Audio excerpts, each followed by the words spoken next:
देखिए, gravitational field का value calculate करने के लिए जो गॉस थ्योरम सीखे थे, that is E dot D S, integration sign, that is 4 pi G M I N. इस फॉर्मूले को अप्लाई करने के लिए एकमात्र कंडीशन कि आपको 3D सरफेस ऐसा लेना पड़ेगा जिसके सरफेस के हर पॉइंट का डिस्टेंस मास से सेम होगा, जिसकी वजह से कंफर्म कहेंगे फील्ड का वैल्यू सेम। तो फील्ड कांस्टेंट बाहर आएगा, एरिया नीचे, फील्ड का वैल्यू मिल जाएगा। ठीक है, देखो जैसे कि एग्जांपल देखते हैं हम लोग, हॉलो स्फीयर। हॉलो स्फीयर को हम लोग जस्ट लाइक अ फुटबॉल ट्रीट कर सकते हैं। फुटबॉल में मास कहां पे होता है? सरफेस पे। अंदर में हवा है, बाहर भी एयर है, तो मास कहां पे? Only on the surface. It should look like this, ऐसा कुछ दिखेगा। Centre O, small R distance पे एक point P, field at point P calculate करना है। Small R less than radius, small R greater than radius, इन दोनों points के लिए। ठीक है, चलो अब देखो अप्लाई करना स्टार्ट करते हैं। पहला,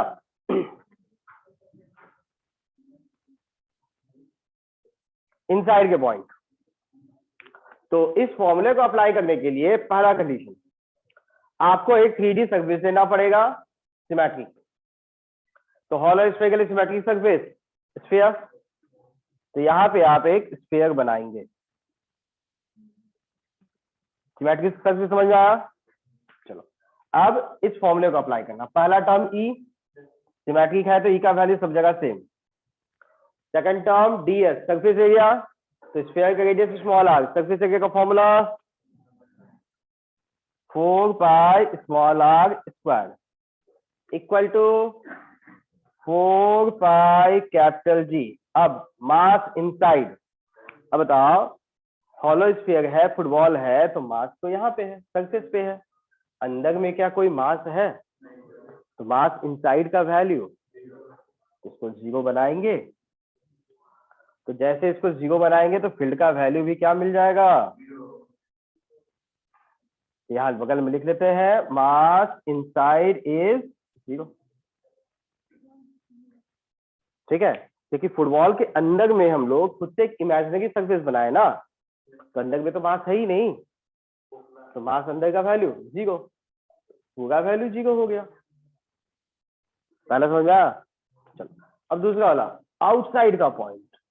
ये देखो पॉइंट बाहर का, आर्क डिस्टेंस, सेम डिस्टेंस। यहां बताओ सिमेट्रिक सरफेस कैसा बनेगा? फिर से स्फीयर, बड़ा स्फीयर होगा, ये बड़ा स्फीयर बन गया।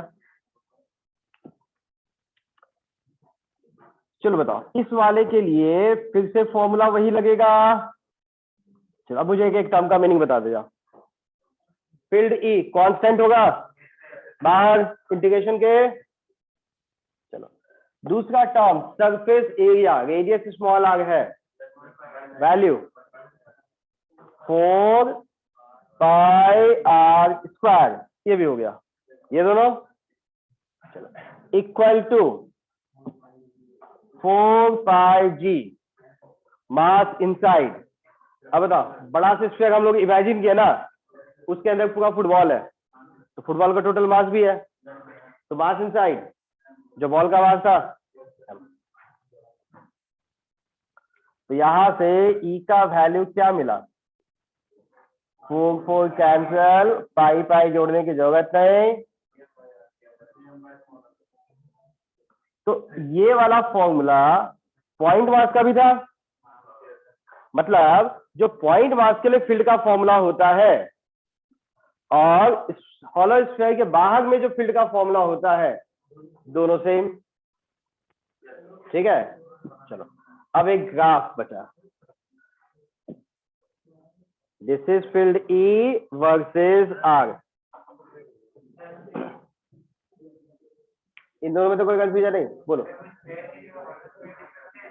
ये तो हॉलो स्फीयर के लिए थे ना, तो बाहर वाले भी हॉलो स्फीयर, इमेजिनरी स्फीयर है, इमेजिन किया आप हॉलो स्फीयर, उसके अंदर में क्या मास है, टोटल स्फीयर, उसका मास लिए हम लोग जो इमेजिन किए हैं imaginary sphere, that in fact is a hollow sphere. ठीक है, और फील्ड कहां निकाल गए, ओनली ऑन द सरफेस। पूछो, कुछ कंफ्यूजन है अभी तो क्या? एक सिंपल सा चीज, आपको फील्ड निकालने बोला गया 2 पॉइंट पे, एक इनसाइड का पॉइंट, एक आउटसाइड का पॉइंट। ठीक है, इनसाइड का पॉइंट मतलब रेडियस के अंदर, तो सिमेट्रिक सरफेस कैसा होगा, स्फीयर। अंदर वाला के लिए पहले ढूंढेंगे, फील्ड ई ए गया 4 पाई आर स्क्वायर 4 पाई जी, अंदर में कोई मास नहीं है तो जीरो, फील्ड का वैल्यू जीरो। मतलब हॉलो स्फीयर के अंदर में कोई भी पॉइंट चुनो, सभी पॉइंट पे फील्ड का वैल्यू जीरो। ये मिला। चलो अब दूसरा पॉइंट क्या है, बाहर, तो बाहर का पॉइंट ये चुन लिए, यहाँ फील्ड निकालना है, तो सिमेट्रिसिटी के नाम पे फिर से एक स्फीयर, एक नया स्फीयर। अब इसके अंदर में पूरा मास हॉलो स्फीयर है, तो फिर से फॉर्मूला, ई का वैल्यू ई कांस्टेंट, ए गया 4 पाई जी, अंदर टोटल स्फीयर का मास मिल गया। तो आपको 2 जगह फील्ड मिला, एक कैपिटल आर के पहले मतलब अंदर वाले पार्ट में, एक कैपिटल आर के बाद। ठीक है, अब देखो वैल्यू कैसे है, इनसाइड के फील्ड का वैल्यू क्या है, जीरो, तो इनसाइड कैपिटल आई के पहले जीरो। ठीक, सरफेस पे, सरफेस मतलब सरफेस कितना हो जाएगा, यहाँ का रेडियस कैपिटल आर, ये रेडियस क्या हो जाएगा, तो फील्ड का value GM by capital R square.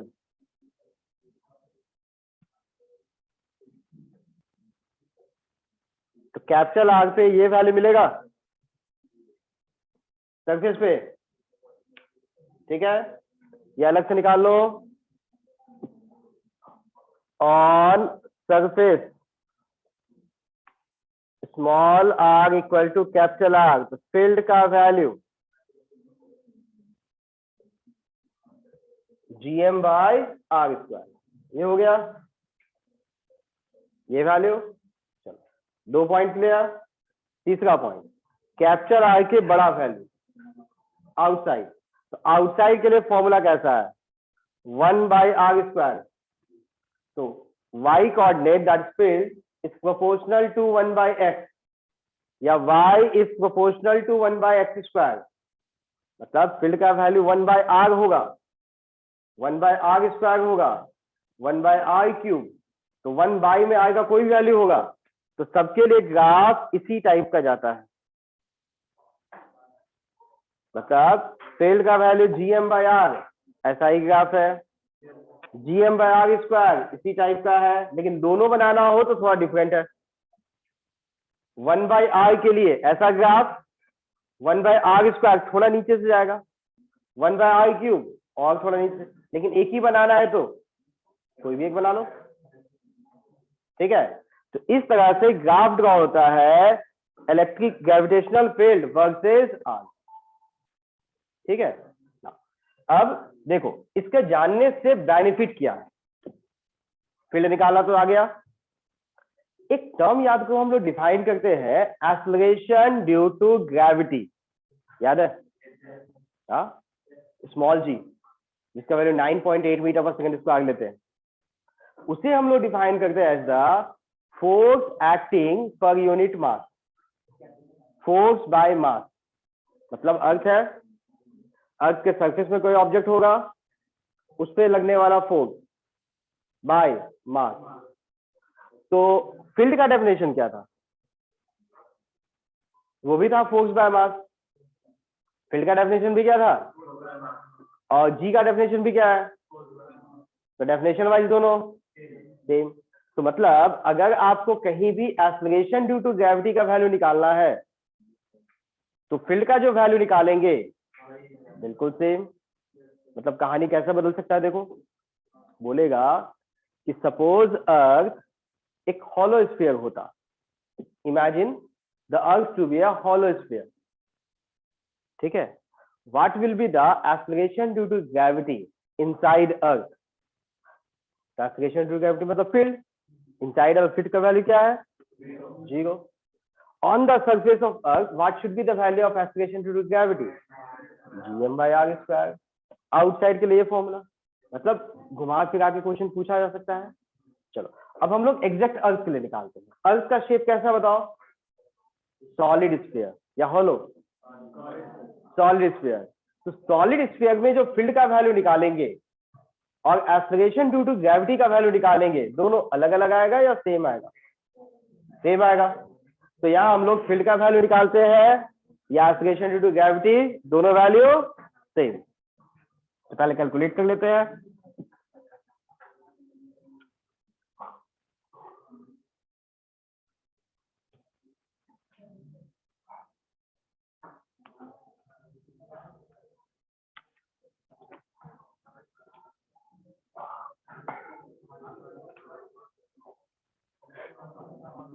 देखिए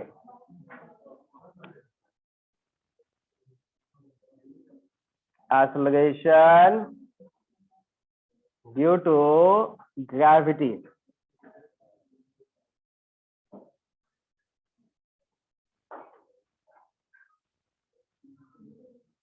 डेफिनेशन फोर्स बाय मास, और फील्ड का डेफिनेशन भी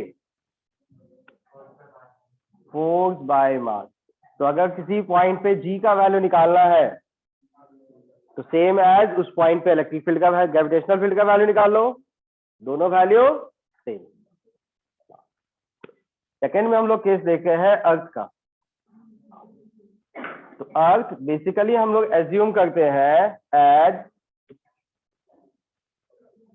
solid sphere,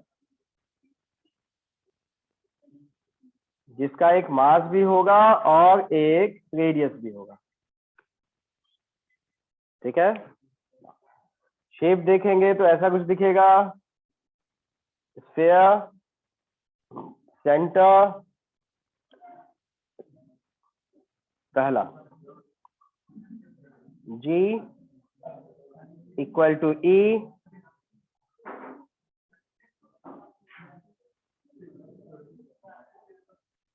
on the surface of earth,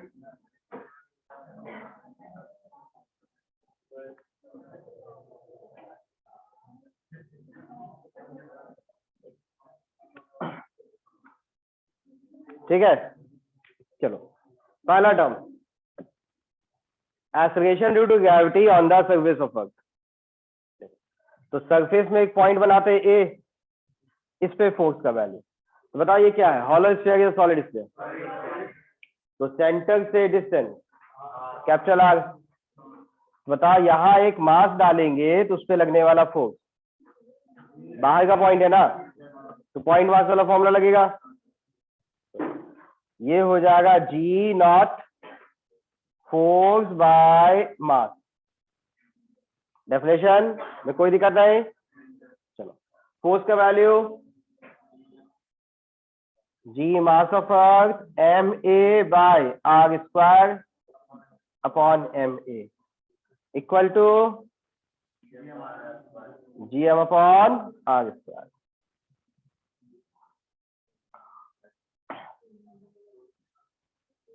ji naught का वैल्यू समझ में आया, G M by are square, formula में कोई कंफ्यूजन नहीं। अब इसी वैल्यू को जब कैलकुलेट किया जाता है, this terms out to be equal to 9.8 metre पर सेकेंड स्क्वायर, ठीक है। अब बताओ कैपिटल जी का वैल्यू क्या होता है, 6.67 10 का पावर -11। मास ऑफ अर्थ वह वैल्यू आपको बता देता हूं, 6 इंटू 10 का power 24 kg। Radius of earth 6400 kilometre, metre में कन्वर्ट करना पड़ेगा, तो ये सारा वैल्यू पुट करके कैलकुलेशन करने के बाद ये रिजल्ट आता है। ठीक है, ए वाले पॉइंट पे फील्ड निकालना है या acceleration due to gravity. Definition यहाँ पे फोर्स बाय मास, ठीक, तो फोर्स का value G m1 m2 by are square divided by mass, तो M A cancel out, Gm by are square, और ये वैल्यू क्या होता है 9.8। ठीक है, हाँ, अर्थ का मास सेंटर पे नहीं, सॉलिड स्फीयर है ना, तो सॉलिड स्फीयर के बाहर में फील्ड या जो E है उसका unit just like a point charge वाला फंडा काम करता है। फिर से बोलिए बेटा, क्या पूछ रहे हो? सर जो E है ना ग्रेविटेशनल फील्ड, उसका यूनिट क्या होगा? देखो, जो ग्रेविटेशनल फील्ड है और एक्सीलरेशन ड्यू टू ग्रेविटी है, दोनों सेम थिंग, नॉट डिफरेंट। तो आप फील्ड का वैल्यू निकालो या फिर ई का वैल्यू निकालो, बोथ आर सेम। ठीक, तो field on the surface on G on the surface, दोनों का वैल्यू वही। सेकेंड पार्ट देखते हैं। At height h above the surface, at height h above the surface। ठीक है, अब देखो इसका मीनिंग, यहां एक पॉइंट B है, इसका हाइट है h, ये रेडियस r। ठीक है, चलो, तो हम लोग को यहाँ acceleration due to gravity B point पे निकालना है या फिर फील्ड एट पॉइंट B। तो मुझे पहले ये बताओ, फील्ड एट B, इसका formula force at B divided by mass at B। Definition में तो कोई इशू नहीं। चलो, ये बताओ फोर्स का फॉर्मूला क्या होगा? जी, इसका मास कैपिटल M, इसका मास mb बना लेते हैं, बाय डिस्टेंस आर स्क्वायर या R plus H, total distance R plus H square. एक छोटा सा कंफ्यूजन रहता है, पहले मैं क्लियरिफाई कर देता हूँ। ठीक है, कंफ्यूजन ये कि जो फॉर्मूला है Gm1 m2 बाय डिस्टेंस का स्क्वायर, ये फॉर्मूला पॉइंट मास के लिए था। एग्जैक्टली तो ये वाला तो पॉइंट मास नहीं है, ये पॉइंट मास है। तो यहाँ पॉइंट मास का फॉर्मूला क्यों काम करेगा? जैसे हम लोग यहाँ पे निकालना चालू किए, तो यहाँ भी तो हम लोग पॉइंट मास वाला फॉर्मूला लगा दिए, तुम लोग ध्यान दिए नहीं, स्कूल में ऐसे ही बता दिया जाता है कि पॉइंट मास का फॉर्मूला लगा के काम कर दिया, वही लगाया ना। ठीक है तो पॉइंट मास का फॉर्मूला क्यों काम करेगा? ठीक है, तो देखो एक्चुअल तरीका है डिसाइड करने का, इससे डिसाइड होता है। अब कैसे डिसाइड होता है? देखो बड़ा आसान है। देखो अगर हम लोग पॉइंट बी को ही लेके चलते हैं, ठीक है, पॉइंट बी यहाँ पे इनसाइड है कि आउटसाइड? आउटसाइड। ये फॉर्मूला अप्लाई करना, ठीक। तो इसके अप्लाई करने के लिए आप क्या बनाओगे? एक स्फीयर, स्फीयर। तो फॉर्मूला में वैल्यू क्या लिखेंगे आप? फील्ड ई का वैल्यू सेम, बाहर area 4 pi R square equal to 4 pi G, inside का मास, पूरे स्फीयर का मास m। तो देखो ये 4 पाई कट गया, फॉर्मूला क्या मिला? Gm by are square, point mass वाला फॉर्मूला मिला।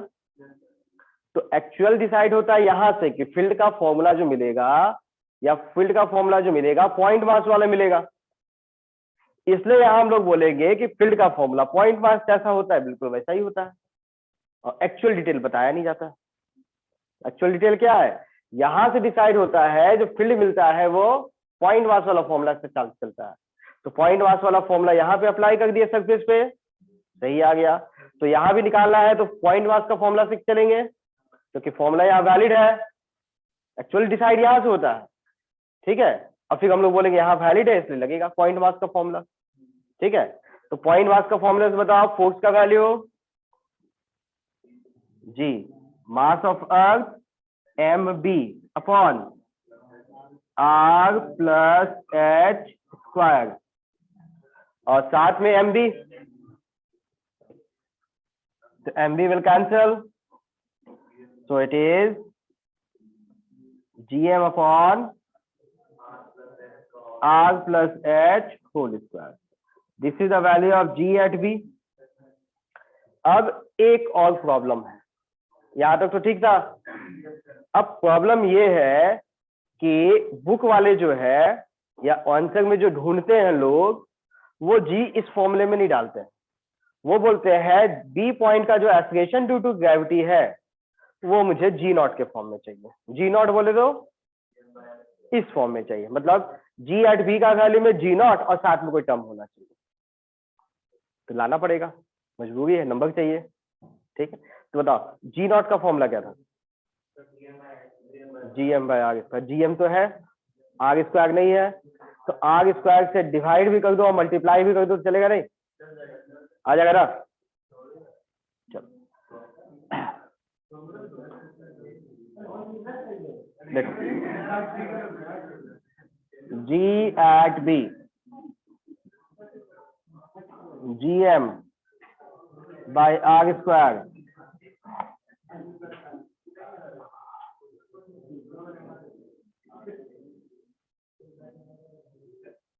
ये चलेगा? आर स्क्वायर यहां भी कर दिए, आर स्क्वायर यहां भी कर दिए। बेनिफिट, इसका नाम जी नॉट, तो आंसर आपका जी नॉट के फॉर्म में हो जाएगा, लेकिन नीचे वाला टर्म आर स्क्वायर डिवाइड हो जाएगा, तो आर स्क्वायर टोटल करा, तो ये आर ऊपर चला जाएगा, तो आर अपॉन आर 1 क्या हो जाएगा? 1 plus H by R whole square, expression for G at. तो आउटसाइड में एक्सीलरेशन ड्यू टू ग्रेविटी का फॉर्मूला ये लगेगा, फॉर्मूला समझ में आया? हाँ, तो ये वाला डेरिवेशन स्पेशली बहुत इंपॉर्टेंट है। एक्सीलरेशन ड्यू टू ग्रेविटी का वैल्यू डिराइव करना है on the surface of Earth, outside Earth, inside Earth. तो सरफेस ऑफ अर्थ तो समझ में आ गया, आउटसाइड वाला फॉर्मूला भी समझ में आया, ठीक है।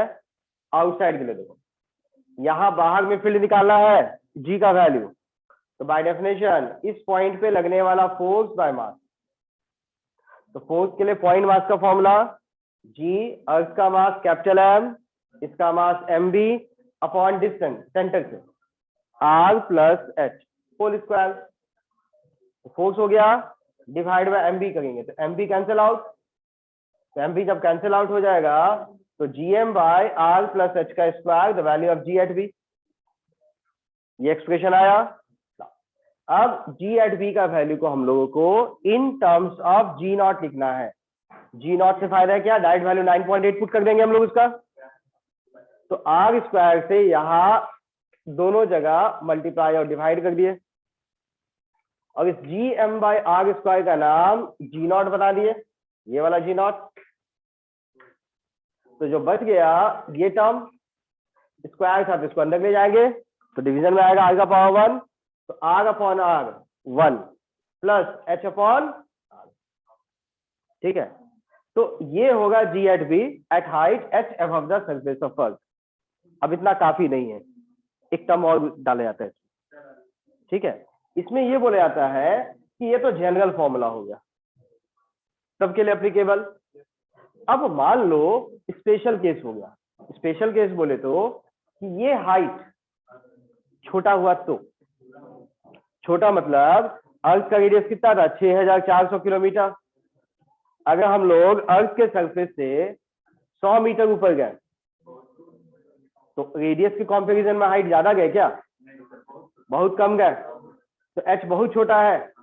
तो उस सिचुएशन में क्या यही फॉर्मूला लगेगा? या थोड़ा उसको मॉडिफाई कर सकते हैं, द आंसर इज मॉडिफाई कर सकते हैं, पूछता भी है।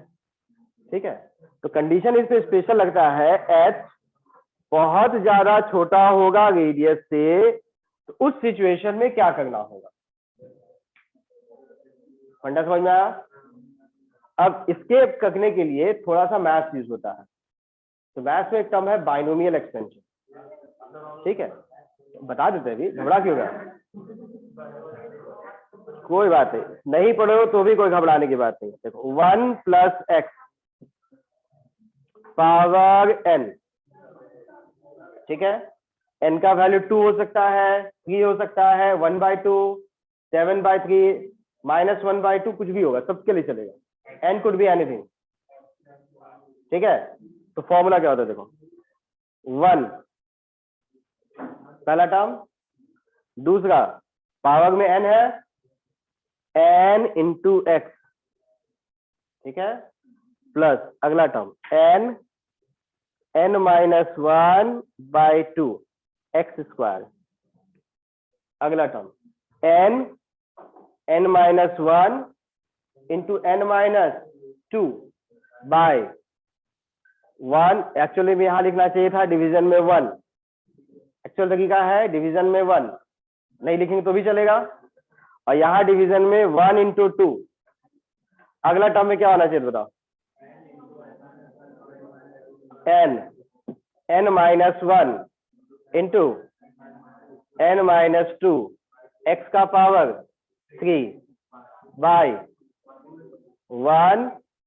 2 × 3।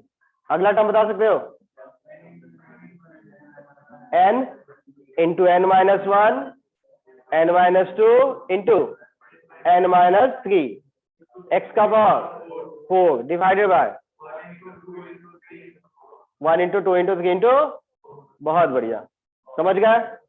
अब फिजिक्स वाले क्या करते हैं, इसको और आसान बना देते हैं कि इतना नहीं लेंगे। अगर हम लोग एक कंडीशन ले लेते हैं x बहुत छोटा है 1 से, तो बस इतने से ही काम चल जाता है, 1 + nx, बाकी की जरूरत ही नहीं है।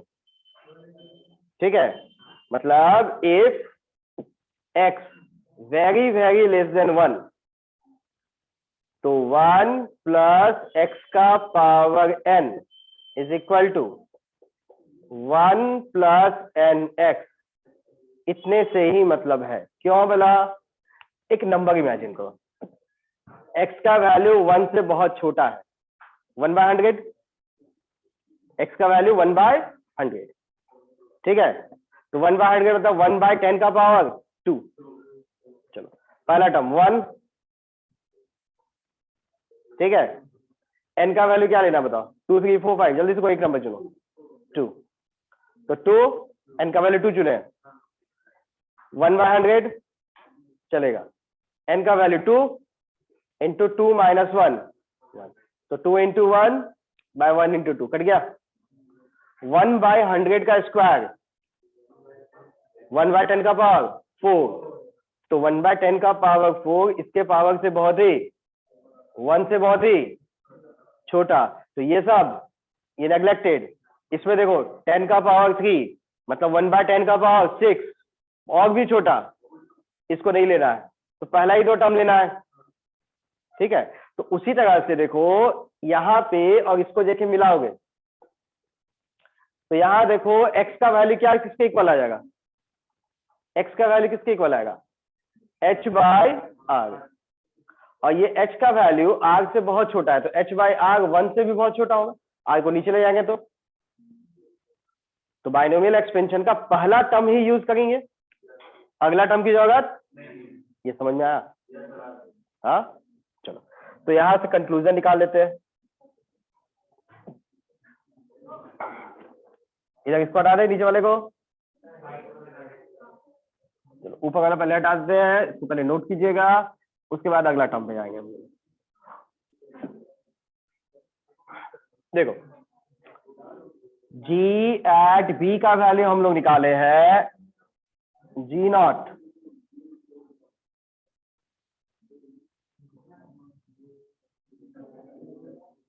ये टर्म निकाले हैं कंडीशन,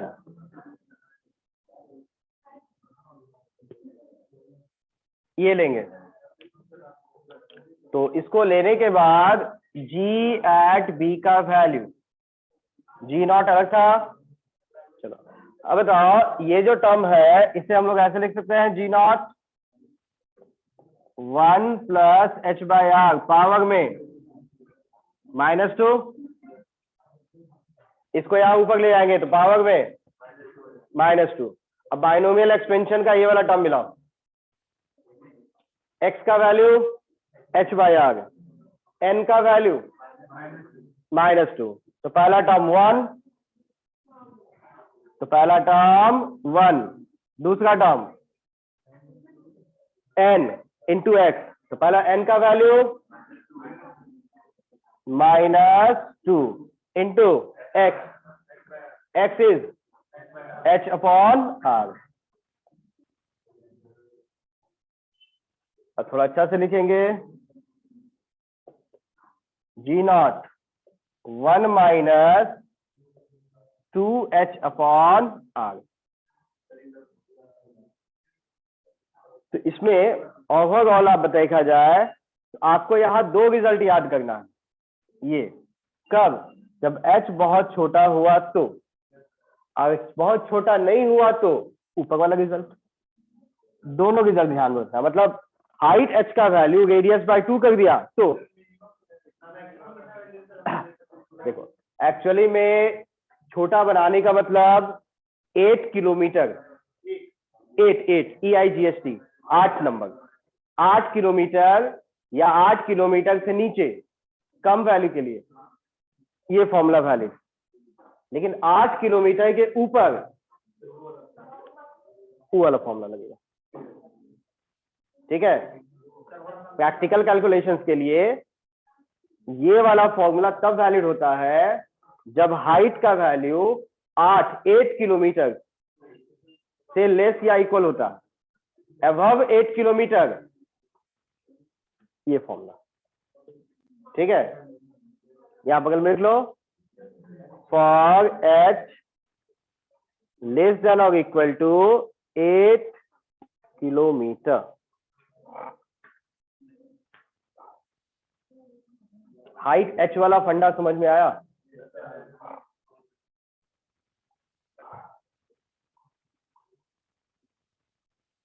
इधर वाले को हटा दे, इस साइड को हटा दे, नीचे वाला।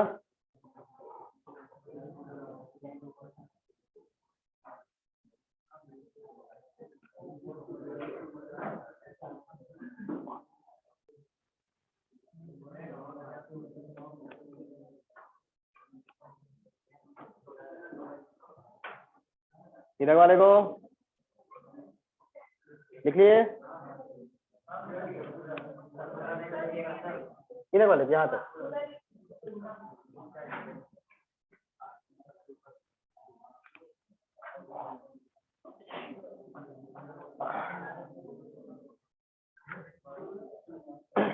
देखो, हम लोग यहाँ दो केस देखे, on the surface of earth at height h above the surface. ठीक है, अब एक लास्ट केस बच जाएगा, eight depth d below the surface.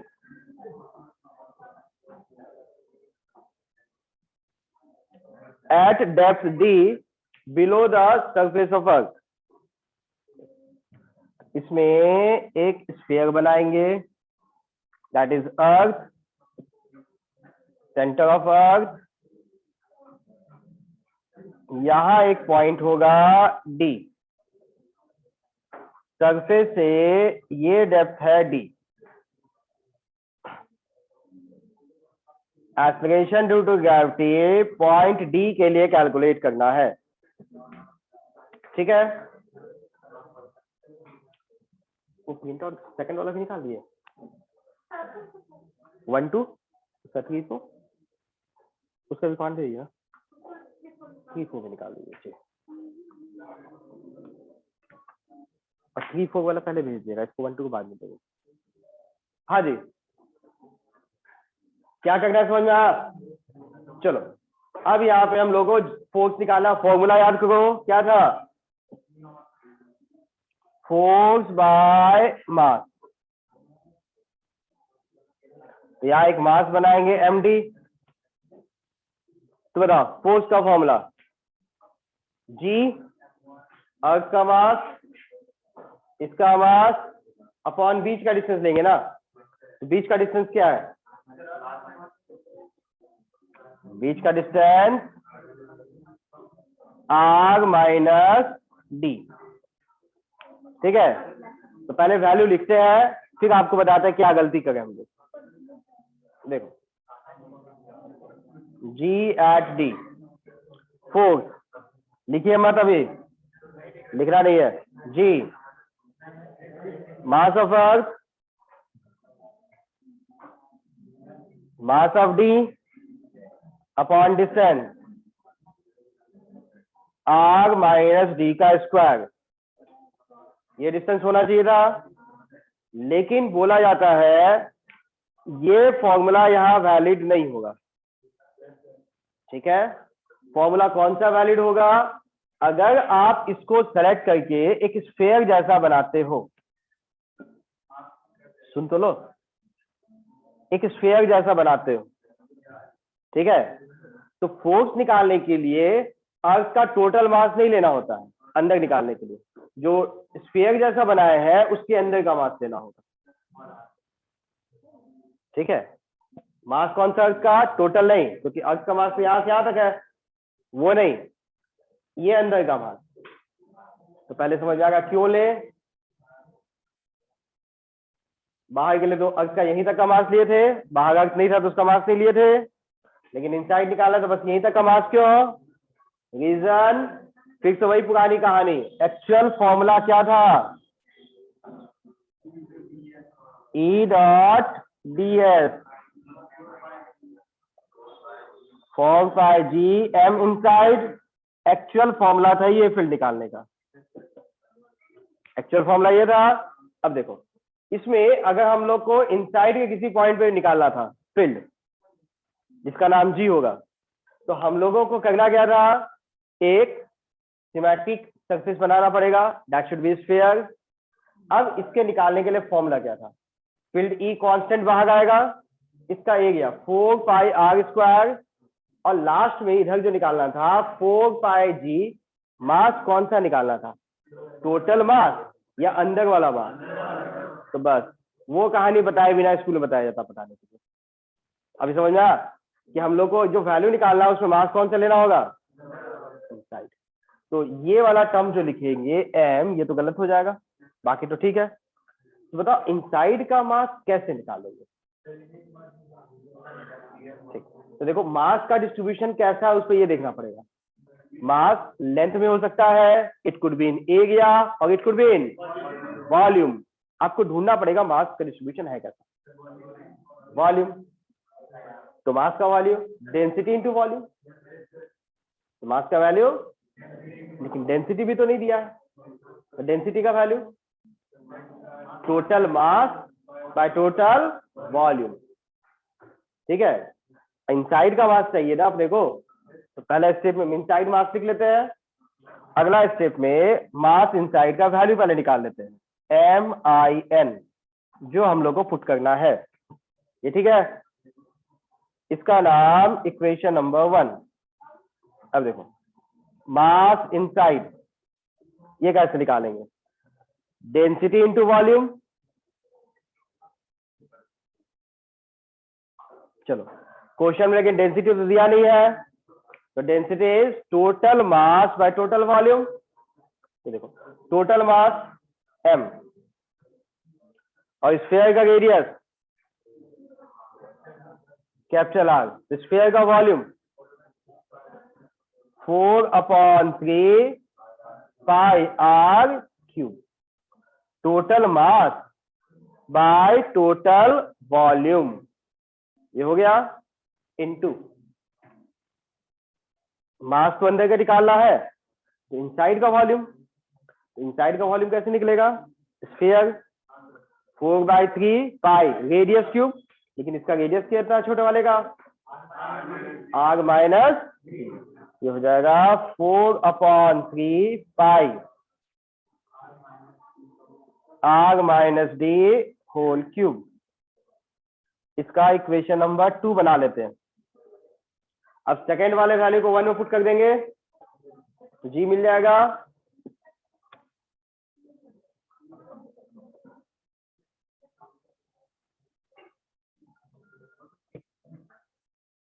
Depth पे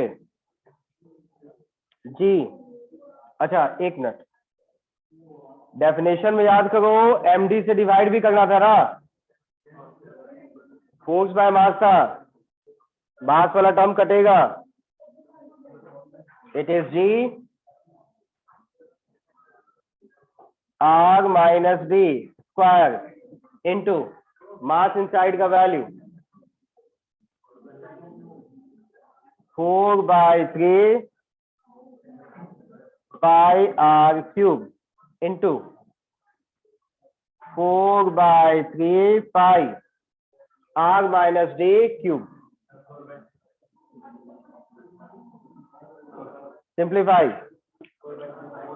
4/3 कैंसल, पाई जोड़ने की जरूरत नहीं है, नो सर। स्क्वायर क्यूब एक बचेगा। Yes sir. Finally ji at D का वैल्यू कैपिटल जी मास एम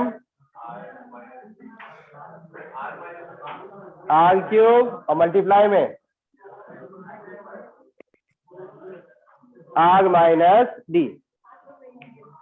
ठीक है, चलो अब वही पुरानी कहानी, जी जो निकाले हैं वो वैल्यू जी नॉट के टर्म में चाहिए, और जी नॉट का वैल्यू क्या था, G M by are square, या आर क्यूब है, एक एक्स्ट्रा वाले को साइड में देते हैं, G M by are square into extra इसके लिए, ये क्या हो जाएगा, G naught 1 minus D upon expression for G at D depth पे। फॉर्मूला समझ में आया? ये तीनों फॉर्मूला डेरिवेशन पूछा जाता है और एक और पूछा जाता है इसका ग्राफ कैसा होगा।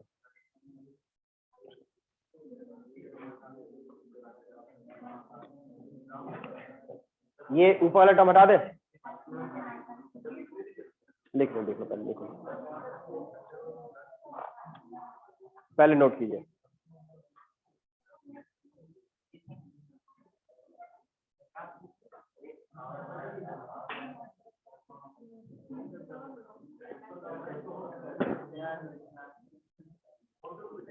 यहाँ मैक्सिमम लोगों का कंफ्यूजन ये हो जाता है कि इनसाइड जब लेना होता है तो मास अंदर का ही क्यों लेते हैं, इसमें कंफ्यूजन नहीं।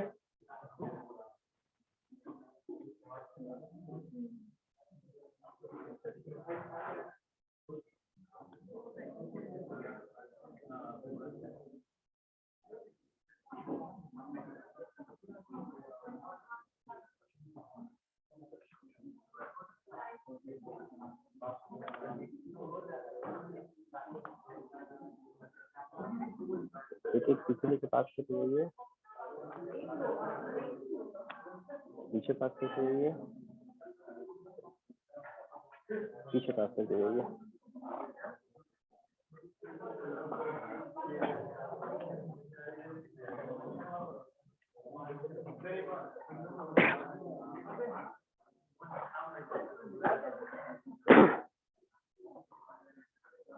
देखो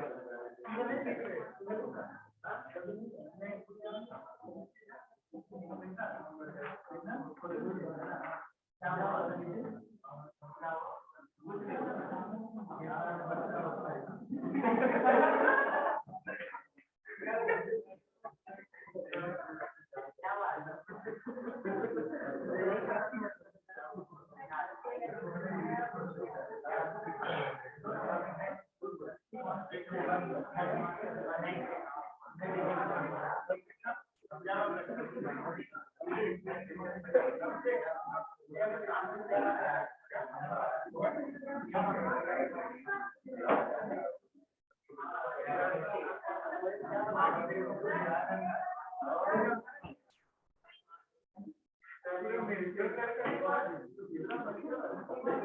उधर से आएगा, क्लास के बाद फिर ले जाओ वहां से।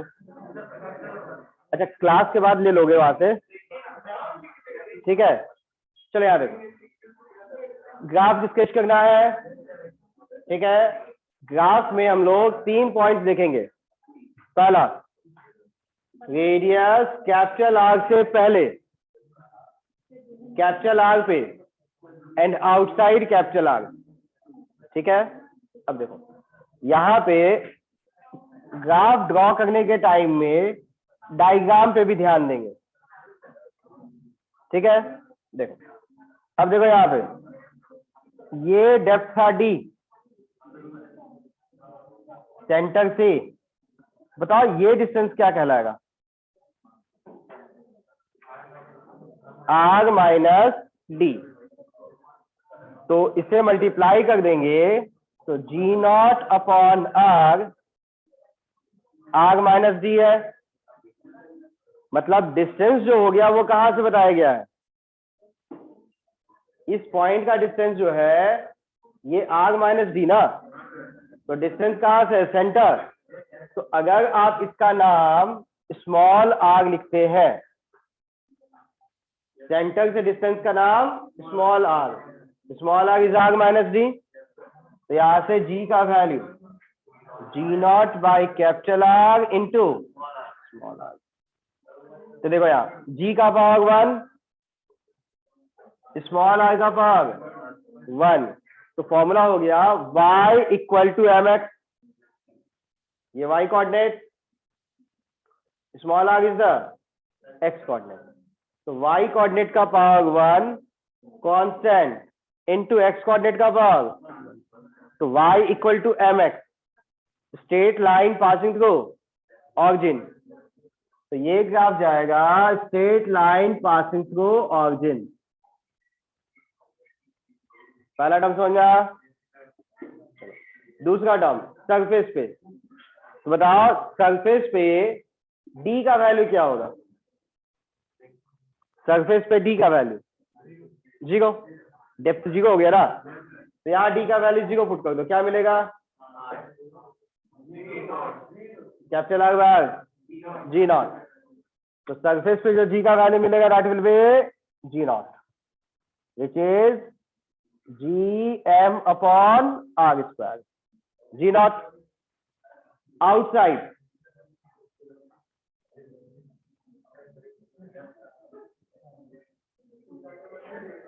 जी का value ji not by 1 plus H by r, total का स्क्वायर। क्या देखो आउटसाइड में जो टोटल डिस्टेंस है सरफेस से h प्लस आर, उसका स्क्वायर है, तो प्रोपोर्शनल टू आर स्क्वायर या 1 बाय आर स्क्वायर?